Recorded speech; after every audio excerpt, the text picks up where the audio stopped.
నమస్కారం. జై శ్రీకృష్ణ ఛానల్‌కు స్వాగతం. కార్తీక మాసంలో తప్పకుండా వినవలసినటువంటి కథల్లో శ్రీ రామదేవుని కథ ఒకటి.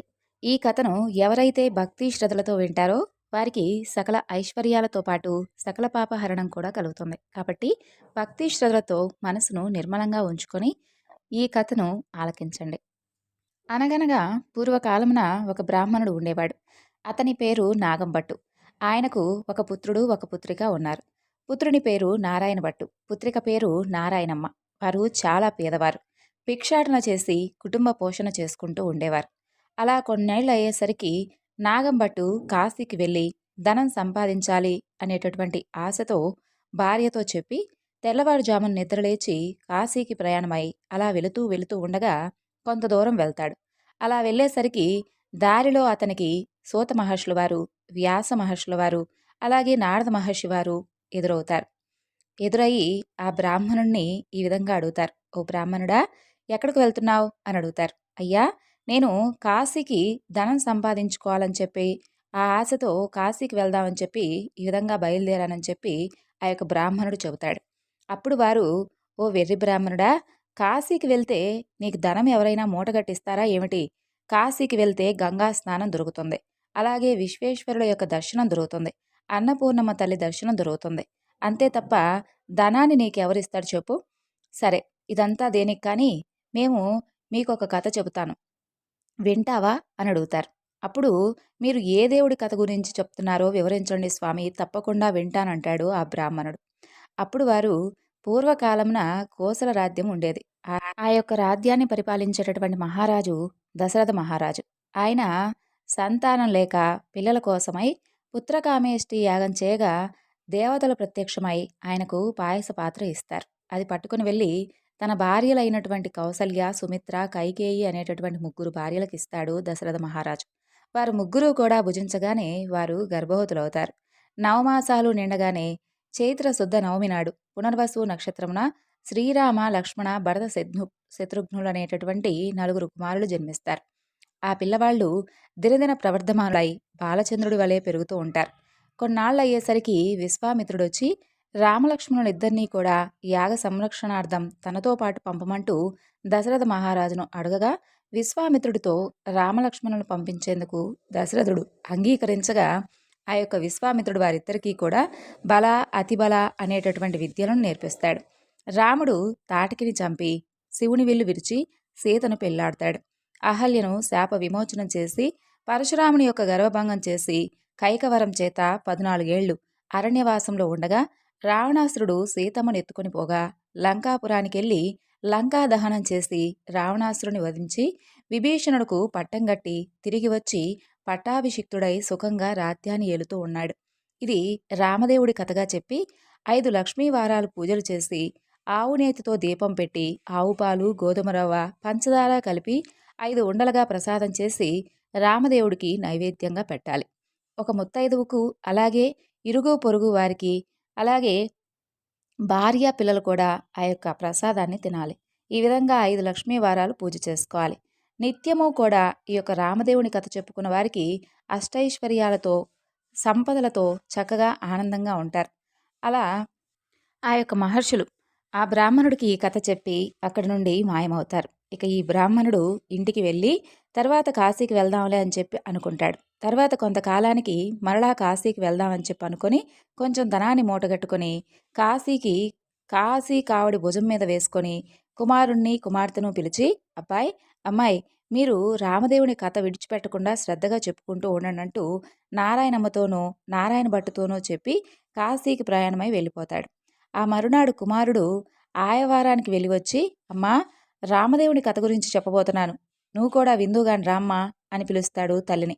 చూడు నాయనా, వంట వేళ పొద్దున్నే దాసి వచ్చేటటువంటి వేళ అయ్యింది కాబట్టి ఇప్పుడేమి కథ నాయనా, ఇప్పుడు నేను ఆ కథ వినలేను, తరువాత మధ్యాహ్నం వేళ వింటానులే, మరలా మధ్యాహ్నం కథ చెబుతావు కదా అప్పుడు వింటాలే అని చెబుతుంది. ఇక మరలా మధ్యాహ్నం, అమ్మా, కథ చెప్పబోతున్నాను, ఇప్పుడైనా విందు రామ్మా అని పిలుస్తాడు ఆ పిల్లవాడు. ఇప్పుడేమి కథ నాయనా, పడకవేళ నిద్రవేళ, ఇప్పుడు నేను వెళ్ళలేను అంటుందా తల్లి. ఇక వారికి చక్కగా అప్పటికే రామదేవుని యొక్క కథలు చెప్పుకుంటూ ఆనందంగా గడుపుతూ సకల ఐశ్వర్యాలను, అలాగే ఎంతో సంతోషంగా కాలం గడుపుతూ ఉండేవారు. రామదేవుడికి ఆ యొక్క తల్లిపై కోపం వచ్చి, ఎలా వచ్చినటువంటి వారికి ఐశ్వర్యాలు అలాగే తిరిగి వెళ్ళిపోగాక అంటూ శపించి, రామదేవుడు ఏం జరుగుతుందా అని చూస్తూ ఉంటాడు. ఇక వాళ్ళ ఇంట్లో ఉన్నటువంటి బిందెలు, చెంబులు, గిన్నెలు అన్నీ కూడా ఎలా వచ్చినవో అలాగే దొర్లుకుంటూ ఇరుగు పొరుగు వారి ఇళ్ళకి వెళ్ళిపోతాయి.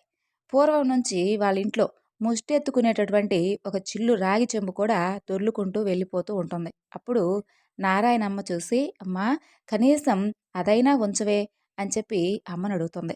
ఇక ఆమె, "అదైనా ఉంచు రామదేవుడా తండ్రి" అంటూ స్వామిని వేడుకుంటుంది. ఆ చెంబు తప్ప మిగతావన్నీ కూడా ఇంట్లో ఉన్నటువంటి వస్తువులన్నీ కూడా వాటంతట అవి అలా వెళ్ళిపోతూ ఉంటాయి. ఇక వారి గూటిలో ఉన్నటువంటి వెండి కంచం కూడా దొర్లిపోతూ ఉండగా, అప్పుడామె ఆ కంచం అంచు పట్టుకొని లాగుతూ ఉంటుంది. సగం అంచు వారికి, సగం అంచు పొరుగు వారికి వెళ్ళిపోతుంది. మరునాటి ఉదయాన ఆమె వారింటికి నిప్పు కోసం వెళ్తుంది. వారింట్లో ఉన్నటువంటి కంచం అంచు, "మాదేనమ్మా ఇదని చెప్పు" అని అడుగుతుంది. "మీ కంచం అంచు మా ఇంటికి ఎలా వస్తుందమ్మా? మేమేమైనా మీ ఇంటికి వచ్చామా? మీరు మా ఇంటికి వచ్చారా? కాబట్టి ఈ కంచం అంచు మాదే" అని అంటారు ఆ ఇరుగు పొరుగు వాళ్ళు. "అలా కాదు, మా ఇంట్లో కూడా ఈ కంచం అంచు ఉంది, కావాలంటే పట్టుకొని వస్తాను" అంటూ రెండు దగ్గర పెట్టి చూడగా రెండు అతుక్కుపోతాయి. మాదంటూ వారు పుచ్చుకుంటారు. సిగ్గుపడి ఇంటికి తిరిగి వచ్చేస్తుంది నారాయణమ్మ తల్లి. ఇక కుమారుడు చూసి, "ఏమన్నారమ్మా" అని అడుగుతాడు. "మాదే అని చెప్పి వారే పుచ్చుకున్నారు నాయనా" అని చెబుతుంది ఆ తల్లి. అప్పుడు కుమారుడు, "ఇప్పుడైనా కనీసం రామదేవుడి కథను చెబుతాను, వింటావా అమ్మా" అని అడుగుతాడు. "నేను ఏ కథ వినను, కార్యము వినను. ఏ పని పాటో చేసుకొని బ్రతుకుతాను కానీ, ఆ రామదేవుని కథ మాత్రం వినను" అని చెబుతుంది ఆ తల్లి. ఎలా వచ్చినటువంటి ఐశ్వర్యం మరలా అలాగే వెళ్ళిపోతుంది. "నీ చెల్లెల్ని మాత్రం తీసుకొని వెళ్ళిపోయి ఎవరికైనా ఇచ్చి వివాహమైనా చేయరా నాయనా" అని చెప్పి చెబుతుంది ఆ తల్లి. ఇక తల్లి ఆజ్ఞ ప్రకారంగా నారాయణ భట్టు చెల్లిని తీసుకొని ప్రయాణమవుతాడు. ఇక వారు ఊరి చివరికి వెళ్ళేసరికి కాశీకి వెళ్ళినటువంటి నాగంభట్టు మరలా తిరిగి ప్రయాణమై ధనం మూటగట్టుకొని వస్తూ ఉంటాడు. కొంత దూరం వచ్చేసరికి ఆయన ఊరు చివరకు వస్తాడు.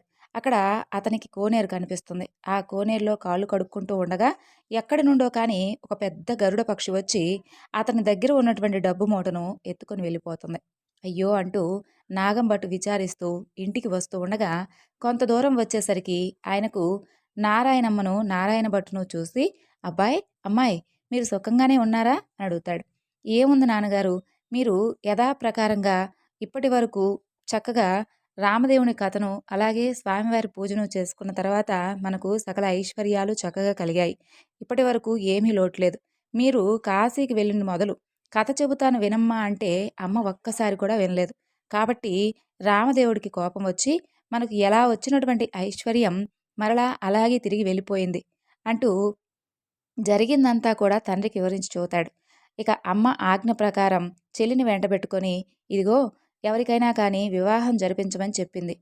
కాబట్టి ఎవరైనా దొరికితే చెల్లికి వివాహం జరిపించి మరలా వస్తాను నాన్నగారు" అని చెబుతారు.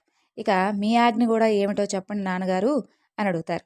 "సరే నాయనా, అమ్మ చెప్పినట్లే చెయ్యి" అని చెప్పి నాగంభట్టు చేసేది లేక విచారిస్తూ ఇంటికి వెళ్ళిపోతాడు. ఇక నారాయణ భట్టు నారాయణమ్మను వెంటబెట్టుకొని అలా వెళ్తూ ఉంటాడు. అలా వెళ్ళగా వెళ్ళగా కొంత దూరం వెళ్ళేసరికి నారాయణ భట్టుకు ఒక బ్రాహ్మణుడు కనిపిస్తాడు.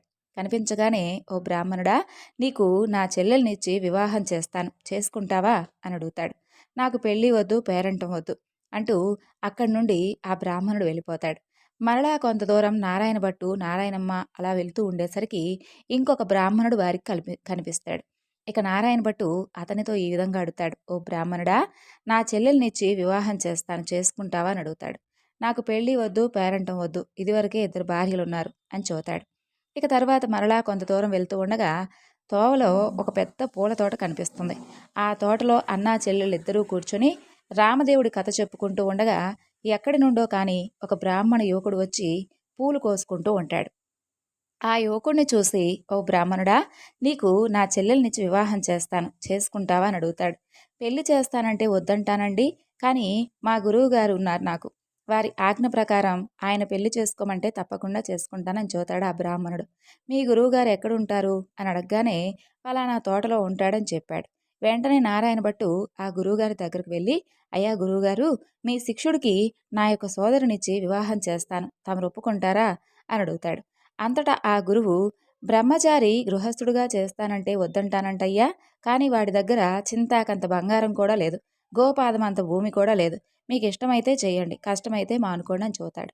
అప్పుడు నారాయణ భట్టు గురువుగారికి దండం పెట్టి అలాగే అని చెప్పి అక్కడి నుండి మరికొంత దూరం వెళ్ళి 4 రాటలు తెచ్చి పందిరి వేసి గుచ్చినటువంటి ముత్యాలు తోరణాలు కట్టి గుచ్చినటువంటి ముత్యాలు తలంబ్రాలుగా పోసి 70 యాగాల నారాయణమ్మనిచ్చి వివాహం చేస్తాడు. ఇక వారు అక్కడే కూర్చొని రామదేవుని యొక్క కథ కూడా చెప్పుకుంటారు. అలా కొన్నాళ్ళు అయ్యేసరికి ఒక విప్రుడు వచ్చి మీకు 4 ఎకరాల భూమిని దారపోస్తాను, పుచ్చుకోవాల్సిందని చెబుతాడు. అప్పుడు వారు మేము రామదేవుడి కథ చెప్పుకుంటున్నాం, కథ అయితే పుచ్చుకుంటాం, మీకు ఇష్టమైతే మీరు కూడా కూర్చొని రామదేవుని కథ వినండి అని చెబుతారు. కథ అయిన తరువాత ఆ బ్రాహ్మణుడు రాగి చెంబులో నీరు పోసి ఫలానా తోటలో ఆస్తి ఉంది, మీరు చక్కగా అనుభవించండి అని చెప్పి 4 ఎకరాల భూమిని వారికి ధారపోసి ఆ విప్రుడు ఎక్కడికో వెళ్ళిపోతాడు. ఇక ఆ 4 ఎకరాల భూమిని అనుభవిస్తూ స్వామివారి కథ చెప్పుకుంటూ అక్కడే ఉంటారు వారందరూ కూడా. అలా కొన్నాళ్ళు అయ్యేసరికి ఆ ఊరి రాజుగారు ఒక భవనం కట్టించి కొంత ధనం పుణ్య దంపతులకు దారపోయాలని చెప్పి చూస్తూ ఉంటాడు. ఎక్కడ వెతికినా కానీ సరైనటువంటి పుణ్య దంపతులు వారికి దొరకరు. ఇక ఆ రాత్రి రామదేవుడు రాజుగారి కలలో కనిపించి ఫలానా తోటలో పుణ్య దంపతులు ఉన్నారు, వారిని తీసుకుని వచ్చి దారపోయండి అని చెప్పి ఆజ్ఞాపిస్తాడు. ఇక్కడ రామదేవుని యొక్క ఆజ్ఞ ప్రకారంగా మరునాడే ఉదయాన్నే లేచి 16 మంది బోయలను పల్లకిని పంపిస్తాడు రాజు. వారక్కడికి వెళ్ళగానే, ఏవండోయ్, మా దేశపు రాజుగారు ఒక గృహాన్ని అలాగే కొంత భాగం భూమిని మీ ఇద్దరికీ కూడా ధారపోస్తారట, మిమ్మల్ని వెంటబెట్టుకొని రమ్మని చెప్పి మమ్మల్ని పంపించారు, కాబట్టి మీరు రావాల్సిందే అని చెప్పి వారిని అడుగుతారు. అప్పుడు వారు మేము ప్రస్తుతం రామదేవుని కథ చెప్పుకుంటున్నాం, మీకు కూడా ఇష్టమైతే కూర్చొని కథ వినండి, కథ అయిపోయాక వెళ్దామని చెప్పి వారు చెబుతారు. ఇక ఆ బోయలు కూడా కథ విన్న తర్వాత ఆ యొక్క పుణ్య దంపతులను తీసుకొని వెళ్ళి రాజుగారికి అప్పగిస్తారు. ఆ రాజు ఎంతో సంతోషంతో గృహాన్ని కొంత భూమిని ధనాన్ని వారికి ధారపోసిస్తాడు. అప్పుడు నారాయణమ్మ నారాయణ భట్టు అలాగే నారాయణమ్మ యొక్క భర్త అక్కడ కూర్చొని ఆ యొక్క గృహాన్ని ఆ యొక్క ధనాన్ని 4 ఎకరాల భూమిని చక్కగా అనుభవిస్తూ అక్కడ కథ చెప్పుకుంటూ స్వామివారి పూజ చేసుకుంటూ సంతోషంగా ఉంటారు. కొన్ని రోజులు అయ్యేసరికి నారాయణ భట్టు తన చెల్లితో ఈ విధంగా అంటాడు, అమ్మాయి, నేను ఎన్ని రోజులని ఇలా ఉండాలి చెప్పు, కాబట్టి నేనే వెళ్ళి స్వయంగా రామదేవుణ్ణి తీసుకుని వస్తాను, నీవు నీ భర్త కథను మాత్రం మానకుండా చెప్పుకుంటూ స్వామివారి పూజ చేసుకుంటూ ఉండండి అని చెప్పి నారాయణ భట్టు ప్రయాణమై అలా వెళ్తూ ఉంటాడు. ఇక నారాయణమ్మ ఆమె భర్త చక్కగా స్వామివారి కథలు చెప్పుకుంటూ స్వామివారి పూజలు చేసుకుంటూ ఉంటారు. ఈ నారాయణ భట్టు ఇక అక్కడి నుండి వచ్చేస్తాడు. వచ్చేసి వెళ్తూ ఉంటాడు. కొంత దూరం వెళ్ళగా అతనికి ఒక గ్రామం వస్తుంది. ఆ గ్రామంలో ఒక యాదవ పిల్లవాడు ఒడ్లు ఎండబోసుకొని ఆ యొక్క ఈ ఒడ్లు దగ్గర కాపలాగా కూర్చొని ఉంటాడు. ఇక ఆ పిల్లవాడిని చూసినటువంటి నారాయణ భట్టు, ఓ అబ్బాయి, ఈ గ్రామంలో విశేషాలేమిటి అని అడుగుతాడు. ఏమున్నది బాబు, నేనేమో పుట్టుకతోనే అందుడను, మా వాళ్ళు ఒడ్లు ఎండబోసి ఇదిగో నన్ను ఈ విధంగా కాపలాగా కూర్చోమంటే కర్ర పుచ్చుకొని కూర్చొనున్నాను, నా అవస్థ ఇలా ఉంది బాబు అని చెబుతాడు. ఇక నారాయణ భట్టు, అయ్యో అవునా, సరే, నీకు నేను ఒక కథ గురించి చెబుతాను, వింటావా అని అడుగుతాడు. ఓ, అలాగే వింటాను, చెప్పమని అంటాడు ఆ పిల్లవాడు. రామదేవుని కథ వ్రత విధానం అంతా కూడా చెప్పేసరికి ఆ పిల్లవాడికి కొంచెం కళ్ళు కనిపిస్తాయి. ఓహో, కథలోనే ఇంత మహత్యం ఉంది, మరిక వ్రతం చేసుకుంటే ఇంకెంత మహత్యం ఉంటుందో. ఏదైనా కానీ నిజంగా నువ్వు అసలు ఏ దైవానివో కానీ నా వద్దకు వచ్చి ఈ విధంగా నాకు కథ చెప్పి నాకు ఎంతో చక్కగా కళ్ళు కూడా కనిపించే విధంగా చేశావు, నీవే దైవానివి, నీవు ఏ దైవానివో చెప్పు అని అంటాడు ఆ పిల్లవాడు. అది నేను దైవాన్ని కాదు బాబు, అదంతా కూడా రామదేవుని యొక్క మహత్యం, రామదేవుని యొక్క పూజను రామదేవుని యొక్క కథను చక్కగా చెప్పుకుంటూ హాయిగా ఉండు. 5 లక్ష్మీవారాలు పూజ చేసి ఆవు నేతితో స్వామివారి ముందు దీపం పెట్టాలి. ప్రసాదంగా 5 ఉండలు చేసి రామదేవునికి, ముత్తైదువులకు, బ్రాహ్మణులకు, ఇరుగు పొరుగు వారికి ఇచ్చి అలాగే ఇంట్లో ఉన్నటువంటి కుటుంబ సభ్యులందరూ కూడా తినాలని చెప్పి ఆ యొక్క నారాయణ భట్టు అక్కడి నుండి వెళ్ళిపోతాడు. తిరిగి కొంత దూరం వెళ్ళేసరికి అతనికి ఒక రాజు విచారిస్తూ కూర్చొని ఉండడం కనిపిస్తుంది. ఆ రాజును చూసి, ఏమిటి రాజా, ఎందుకిలా విచారంగా కూర్చున్నారు అని అడుగుతాడు. నాయనా, నా భార్యా బిడ్డలు పరారయ్యారు, నా రాజ్యం పరాయి రాజులు తీసుకున్నారు, నా అవస్థ ఈ విధంగా ఉందని చెబుతాడు ఆ రాజు. అయ్యో, సరే, మీకు నేను ఒక కథ గురించి చెబుతాను, వింటారా అని అడుగుతాడు నారాయణ భట్టు. అలాగే వింటాను, చెప్పవలసింది మహానుభావా అంటాడు ఆ రాజు. ఇక నారాయణ భట్టు రామదేవుని కథంతా కూడా చెప్పి వ్రత విధానం అంతా కూడా వివరించి చూతాడు. ఆ రాజుగారు వ్రతం చేసుకోగా పరారైనటువంటి భార్యా బిడ్డలు పరాయి రాజు తీసుకున్నటువంటి రాజ్యము తిరిగి ప్రాప్తిస్తాయి. అప్పుడు ఆ రాజు సంతోషంతో నారాయణ భట్టును చూసి, ఏమయ్యా ఓ మహానుభావ, మీరసలు ఏ దైవానివో చెప్పవలసింది. మిమ్మల్నే నేను పూజించుకుంటాను. నేను ఏ దేవుణ్ణు కానయ్యా, ఇది రామదేవుడి కథా మహత్యం. మీరు చక్కగా స్వామివారి కథ చెప్పుకుంటూ, స్వామివారి చక్కగా పూజిస్తూ, ఎప్పుడూ కూడా మర్చిపోకుండా ఈ విధంగా స్వామిని స్మరిస్తూ ఉండండి. మీకంతా మంచే జరుగుతుందని చూతాడు. ఇక ఆ విధంగా చెప్పి మరలా కొంత దూరం వెళ్తూ ఉంటాడు నారాయణ భట్టు. అతనికి ఒక స్త్రీ విచారిస్తూ కూర్చోవడం కనిపిస్తుంది. ఆ స్త్రీని చూసి నారాయణ భట్టు, ఎందుకమ్మా ఇలా విచారిస్తూ కూర్చున్నావు అని అడుగుతాడు. అప్పుడామె, ఏముంది బాబు, చిన్నతనంలోనే నాకు వివాహం చేశారు. నా భర్త దేశాంతరం వెళ్ళాడు. నా తల్లి తండ్రి అత్తమామలు నన్ను కొన్నాళ్ళు చూసుకున్నారు. ఎన్నాళ్ళు నిన్ను ఇలా చూడాలని చెప్పి వదిలేశారు. కాబట్టి నా అవస్థ ఈ విధంగా ఉంది బాబు అని చెబుతుంది. అప్పుడు నారాయణ భట్టు, సరే, నేను నీకు ఒక కథ గురించి చెబుతాను, వింటావా అని అడుగుతాడు. అలాగే వింటాను బాబు, చెప్పు అని అడుగుతుంది ఆ స్త్రీ. ఇక నారాయణ భట్టు రామదేవుడి కథంతా చెప్పి వ్రత విధానం అంతా కూడా చెప్పేసరికి దేశాంతరం వెళ్ళినటువంటి ఆమె భర్త తిరిగి వస్తాడు. తల్లి తండ్రి అత్తమామలు తిరిగి వస్తారు. ఆమె ఎంతో సంతోషించి నారాయణ భట్టును చూసి, మహానుభావా, మీరు ఏ దైవానివి, మిమ్మల్ని నేను పూజించుకుంటాను, చెప్పండి అని అడుగుతాడు. ఇదంతా కూడా రామదేవుని కథామహత్యం అని చెప్పి ఆ యొక్క పూజా వివరణ అలాగే కథ గురించి అంతా కూడా చెప్పి నారాయణ భట్టు మరలా కొంత దూరం వెళ్తూ ఉంటాడు. అలా వెళ్తూ ఉండేసరికి ఒక గ్రామం వస్తుంది. ఆ గ్రామంలో ఒక ఇల్లాలి ఇంటికి వెళ్ళి, అమ్మా, నేను పూజ చేసుకుంటాను, కొంచెం ఇల్లు ఇస్తావా అని అడుగుతాడు. మా ఇంట్లో మడి ఆచారం కాబట్టి కుదరదు, ఇల్లు లేదు, వెళ్ళిపో అని అంటుంది. అప్పుడు నారాయణ భట్టు, సరే, కోనేరైనా ఎక్కడుందో చూపించు తల్లి కనీసం అని అడుగుతాడు.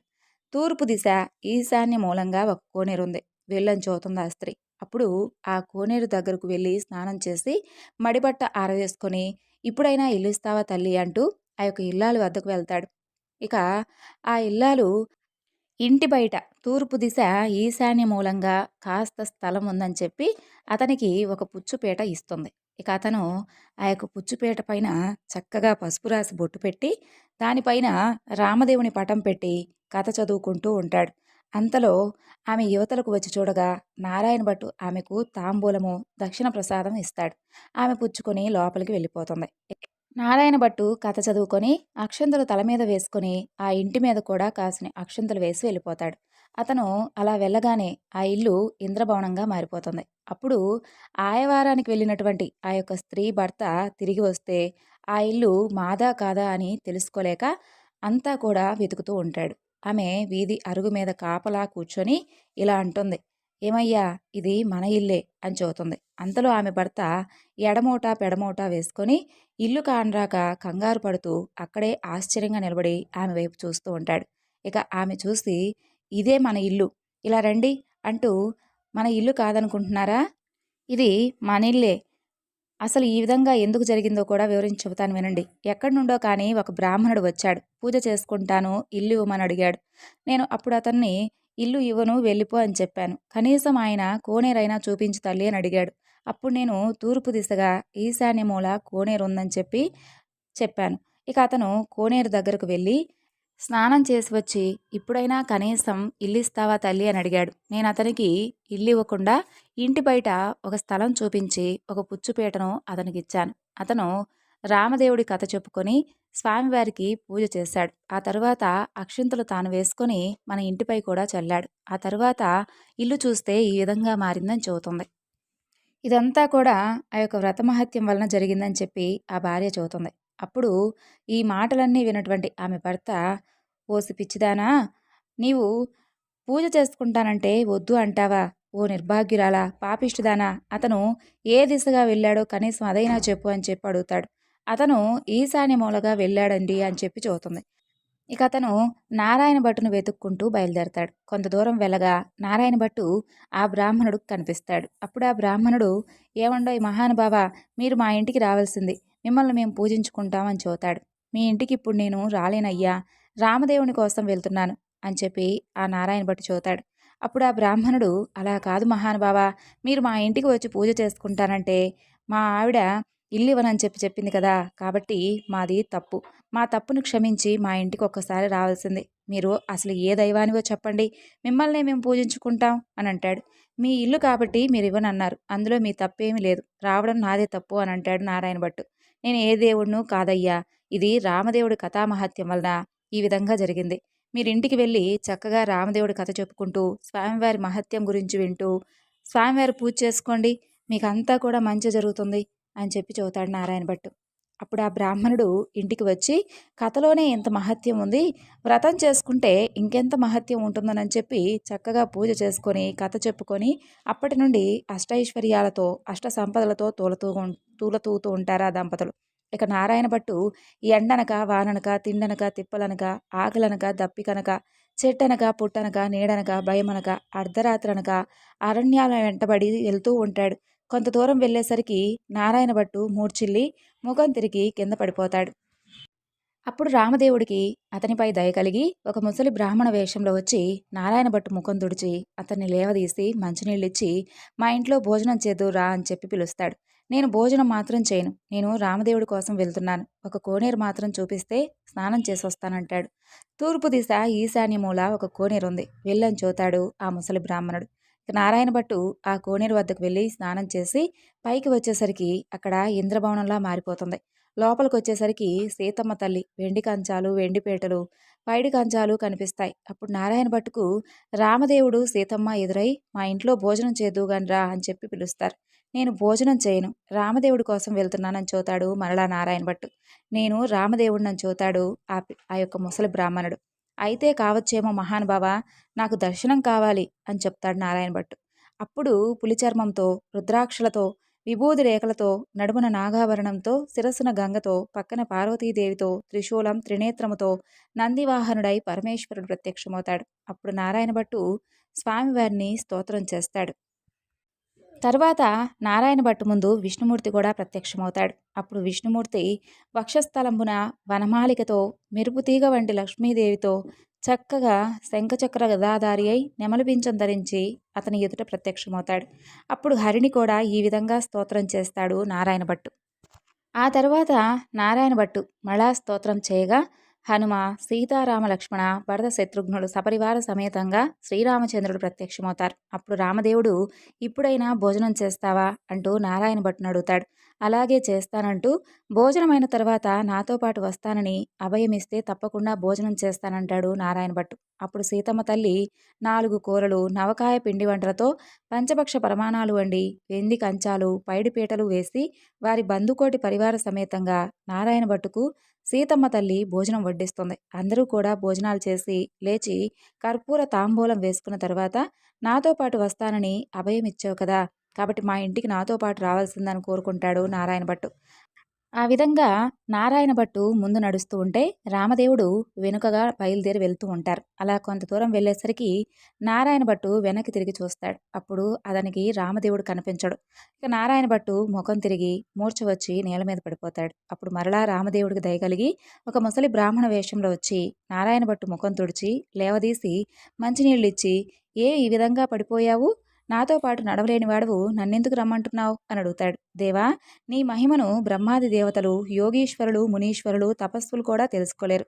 మీ మహత్యం తెలుసుకునేందుకు నేనెంత వాడను, నా తప్పును క్షమించి నాతో పాటే రావాల్సిందంటూ రామదేవుణ్ణి నారాయణ భట్టు ప్రార్థిస్తాడు. అప్పుడు రామదేవుడు అలాగే, తప్పకుండా నీతో పాటు వస్తాను. అయితే నీవు తిరిగి మరలా వస్తానని చెప్పి వచ్చేటప్పుడు ఎవరి ఇళ్ళకైతే వెళ్ళావో వారి ఇళ్ళకు నన్ను కూడా నీ భుజాలపై ఎక్కించుకొని తీసుకొని వెళ్ళానంటాడు. అప్పుడు నారాయణ భట్టు రామదేవుణ్ణి భుజాలపై ఎక్కించుకొని కొంత దూరం వచ్చేసరికి ఇల్లు ఇవ్వనని చెప్పినటువంటి ఇల్లాలి ఇంటికి వస్తారు. అక్కడ ఆ ఇల్లాలు ఆమె భర్త కూర్చొని స్వామివారి కథ చెప్పుకుంటూ ఉంటారు. వారి భక్తికి మెచ్చి వారికి అష్టైశ్వర్యాలు, ఆయుర ఆరోగ్యాలు ఇచ్చి వారిని రక్షిస్తాడు. మరికొంత దూరం వచ్చేసరికి ఒక స్త్రీ ఇల్లు కనిపిస్తుంది.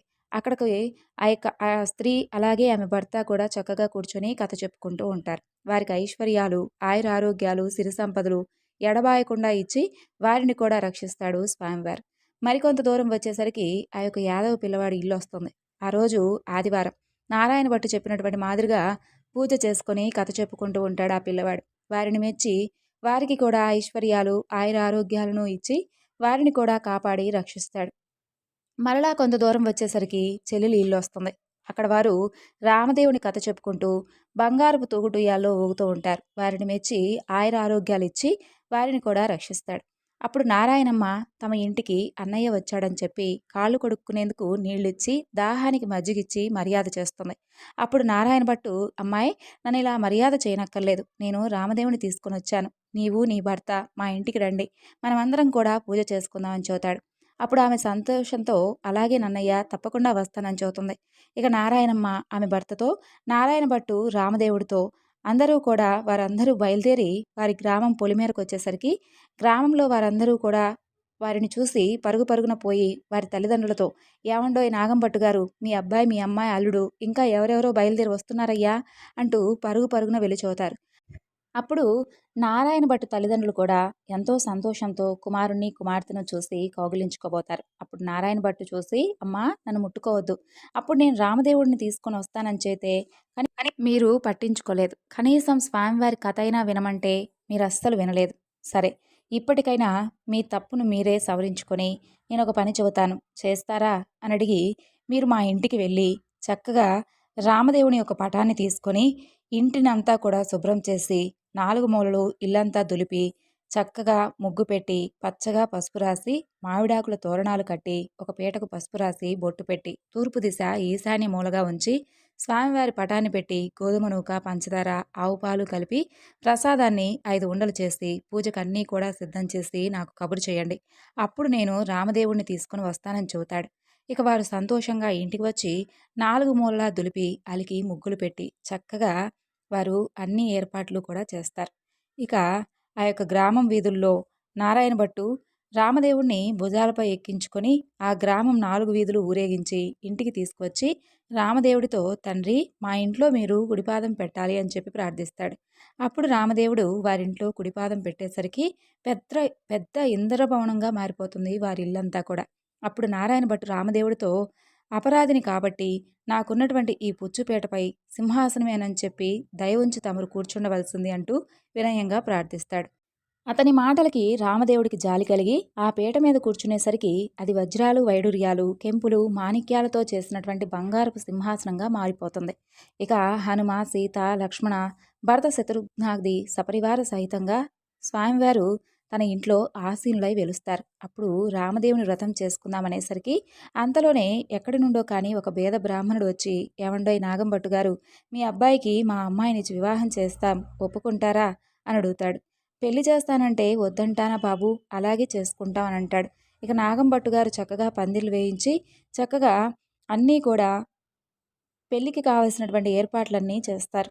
ఇక నాగంభట్టు భార్య, అలాగే నారాయణ భట్టు భార్య, నారాయణమ్మ, ఆమె భర్త, వారందరూ కూడా రామదేవుని వ్రతం చేసుకుంటూ 5 లక్ష్మీ వారాలు, 5 ఆదివారాలు పూజ చేసి నైవేద్యం పెట్టి కథను మానకుండా చెప్పుకుంటూ సంతోషంగా ఆనందంగా ఉన్నారు.